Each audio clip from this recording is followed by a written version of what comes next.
El día de hoy, la presidenta Claudia Sheinbaum se reunió, como es un acto republicano, por el 108 aniversario de la Constitución de 1917. Ahí en este evento que suele regularmente, al que suelen asistir los representantes de los tres poderes, no estuvo Norma Piña y tampoco estuvo ningún otro representante de la Corte. La misma presidenta Claudia Sheinbaum explicó en su momento, hace un par de días, que la determinación de no invitarla era justamente de ella.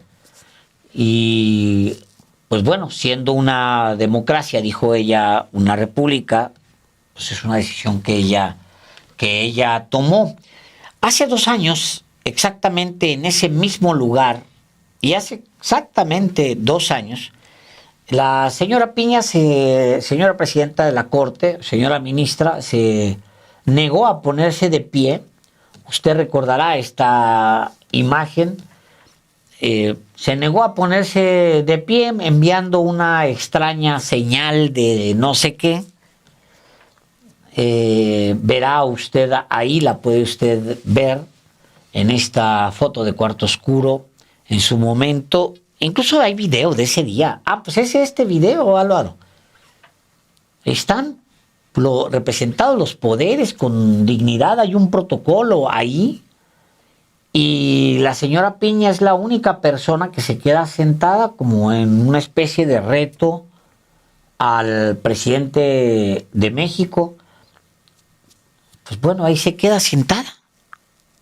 Se pone de pie después, como también se advierte en esta imagen. Se tarda. Ahí ya está puesta de pie. No, está sentada. No, está puesta, está de pie. Sí, ya está de pie ahí. Se puso de pie después de que, cuando ya se le rinden honores a la bandera. Pero cuando entra el expresidente López Obrador, ella se queda, ahí está sentada, fíjate. Sí. Fíjate, ahí se mantiene. Se va entrando. Ahí la toma la cierran seguramente porque la señora no se pone exactamente. de pie. Y mira, ahí sigue sentada. Sigue sentada ahí. Ahorita comienza a ponerse, mira, y ahí se pone de pie. Va a comenzar. Alguien le dice, le dan una patada y le dice a Krill, póngase de pie, o el general la zapea y ya se pone de pie Norma Piña. Y no fue, Alejandro, un descuido. Fue un acto deliberado. Sí, así es. Porque tenía apenas un mes como presidenta de la Suprema Corte de Justicia de la Nación, un cargo que asumió el 3 de enero de 2023. Y ese acto, ese comportamiento de ese día, era muy claro que anunciaba algo. ¿Qué anunció, como lo podemos ya referir en retrospectiva? Pues anunció convertir al Poder Judicial, a la Suprema Corte de Justicia de la Nación, al Consejo de la Judicatura, en una fuerza política y hasta electoral. Se colocó del lado de la oposición, literalmente. No es una suposición. Trabajó junto con la oposición partidaria. Primero, no se nos olvide, en ese mismo año de 2023, al final de ese año, el 12 de diciembre, organizó una cena para reunir a los magistrados electorales con el presidente del PRI, que asistió a esa cena en la mansión del ministro González Alcántara Carrancá, y estaba invitado también el coordinador de la campaña de Xóchitl Gálvez, ya como candidata a la presidencia del PRIAN, Santiago Krill. No llegó, pero la cena sí se efectuó y estuvo presente ahí Alejandro Moreno Cárdenas. pero a lo largo del proceso electoral actuó de una manera facciosa. Y también, no hay que olvidar, intentó después de la elección sabotear la posibilidad de que Morena tuviera una mayoría calificada como la Constitución y la ley lo establecían a partir del resultado electoral.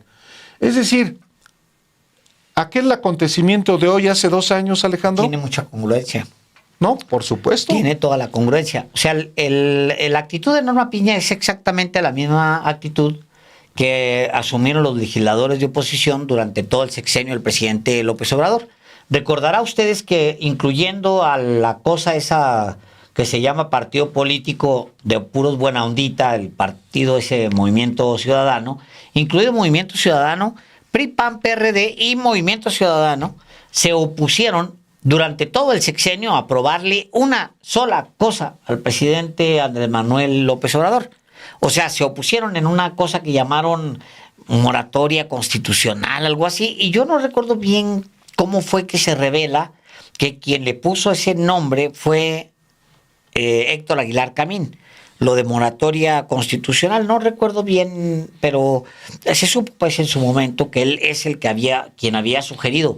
Bueno, Álvaro, al final termina yéndose al carajo el PRIAN todo, junto con el MAC-PRIAN, el combo completo, se terminan yendo al carajo, a pesar de que hicieron un bloque bastante fuerte contra el presidente López Obrador, y se terminan yendo al carajo. Ahora, ¿cuál era el proyecto del Congreso durante el sexenio del presidente López Obrador? Era simple y llanamente oponerse. No importa que las iniciativas fueran buenas o malas, simplemente no se discutían. Había un prejuicio, había una intención acordada de no aprobarle absolutamente nada al presidente López Obrador, y efectivamente así sucede. Pasa López Obrador como, creo que es el presidente de la normalidad democrática después o al menos desde después de la revolución, como el presidente al que menos iniciativas reformas constitucionales se le aprueban. Creo que nada más al principio te recordarás el tramito ese, pero ya después viene el bloqueo ese que hace la oposición. Ahora, ¿quién está detrás de eso? De ese bloqueo. Los que estaban deseosos de vengarse con una rabia tremenda de López Obrador, que son enemigos históricos de López Obrador, que es un núcleo intelectual encabezado por Héctor Aguilar Camín, pero también por Enrique Krause. Y fueron ellos quienes se opusieron al presidente López Obrador a nivel eso. Lo que hace Norma Piña hace 2 años, en una fecha exacta como el día de hoy, un 5 de febrero, de no ponerse de pie, que era, como dice Álvaro, un anuncio de lo que vendría, pues es exactamente la misma posición que asumió el Congreso. Y ahora entendemos por qué, Álvaro, porque efectivamente detrás de Norma Piña, ahora lo conocemos el detalle, pues, estaba el mismo núcleo que había aconsejado al Congreso, a la oposición en el Congreso. Está el mismo núcleo asesorando a Norma Piña. No sé si hasta la fecha, me imagino que siguen asesorando a Norma Piña. Cada vez es más... ya no le sirve, Alejandro. Ya no le sirve Norma Piña, como ya no le sirve Xóchitl Gálvez. Es tremendo eso, Álvaro. Tremendo, o sea... Se echaron a la basura. Sí, mano. Es de verdad, es tremendo la manera en que... Ay, no sé, híjole, mano. O sea, es tremendo, Álvaro. Como todas las mujeres, Álvaro, de la oposición, de la derecha, terminan siempre siendo utilizadas y tiradas a la basura. Margarita Zavala. No, bueno, Josefina Vázquez Mota, Álvaro. Josefina Vázquez Mota. Todas, Cecilia... ¿Cómo se llama esta? Soto. Está la otra. Nomás las usan ahí para... Como la que anda mucho en Movimiento Ciudadano, que la usan porque es la feminista ya sabes, del buenahondismo, que está ahí en Movimiento Ciudadano, que las utiliza. La que fue secretaria de gobierno de Mancera. Sí, ¿cómo se llama ella? Patricia Mercado. Patricia Mercado. Digo, puede ser muy buena ondita y todo, y se ha comprado muchas causas, pero ahí donde anda, ahí, nomás anda para que la usen. Bueno, ahora lo hemos visto, Alejandro, como las dos coordinadoras parlamentarias del PAN, tanto en el Senado como en la Cámara de Diputados, ya les dieron una patada en el trasero, como se las dieron a las secretarias generales de los partidos del PRI, del PAN y cuando todavía existía el PRD. Les dieron una patada. Es triste, y a mí me parece que es un acto muy vil de los machitos que controlan a esos partidos. Si ha sobrevivido Carolina Villano como secretaria general del PRI, es porque su marido también es parte de la camarilla que controla ese partido con Alejandro Moreno Cárdenas, Rubén Moreira. Pero las mujeres en la oposición, haciendo un paréntesis por lo que estamos hablando, son desechables y las han usado para arrojarlas a la basura. Es el caso de Norma Piña. ¿Por qué digo que Norma Piña ya no le sirve, Alejandro?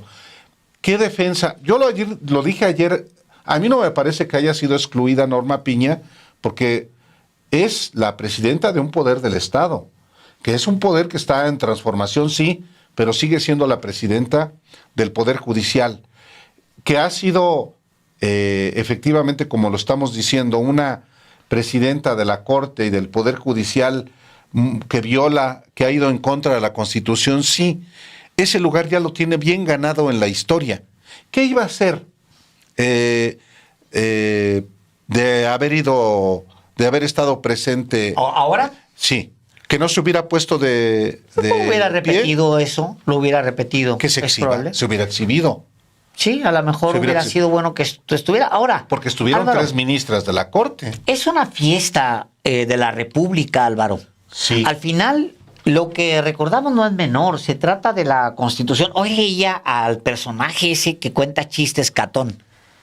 Envilecido, convertido en una cosa horrible. Era un personaje medianamente pasable. Yo no leía su columna, honestamente nunca la leí, ahora mucho menos, está llena de veneno, de odio permanentemente. Pero hoy leí 2 párrafos que alguien pegó, que decía, ya sé quién los pegó. ¿Quién crees? No sé. Claudio X González. Copió de ahí, pegó un párrafo, que es lo único que yo le podía leer a Catón, y eso por leer qué es lo que está posteando Claudio X González. Que por cierto no ha dicho nada porque ya les van a quitar el dinero de USAID, de USAID. Claro.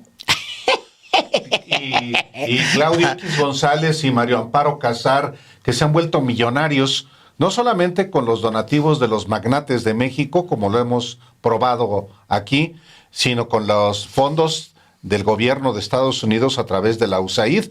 $6 millones recibieron 6 millones de dólares de la USAID, Alejandro. Wow. Entonces, pero es el caso también de México Evalúa, es el caso del IMCO, es el caso de un señor que se llama Francisco Rivas y que dice que es experto en... No, hay muchas viudas de la USAID, va a haber muchas viudas de la USAID que ya no van a recibir millones y millones de pesos del gobierno de Estados Unidos. ¿Cuánto dinero dices que recibió? $6 millones. O sea, Álvaro, ¿qué hace? ¿Para qué? ¿Para Mexicanos contra la Corrupción? Sí, claro. Está canijo. 6 o sea, millones la cantidad de dinero. ¿Para qué quieren ese dinero, Alejandro? Porque ¿qué? no es solamente que periodismo, no. Hacen es pura propaganda. Hay millonadas, Alejandro, ni siquiera para los colegas que ahí trabajan, que se ganan la vida. Pero, no, para otros asuntos. Unas firmas que hasta la ex subsecretaria... 126 millones de pesos, Álvaro. 126 millones de pesos. Pues sí, porque es un dineral. ¡Guau! ¿Para qué? Para hacer propaganda, Alejandro.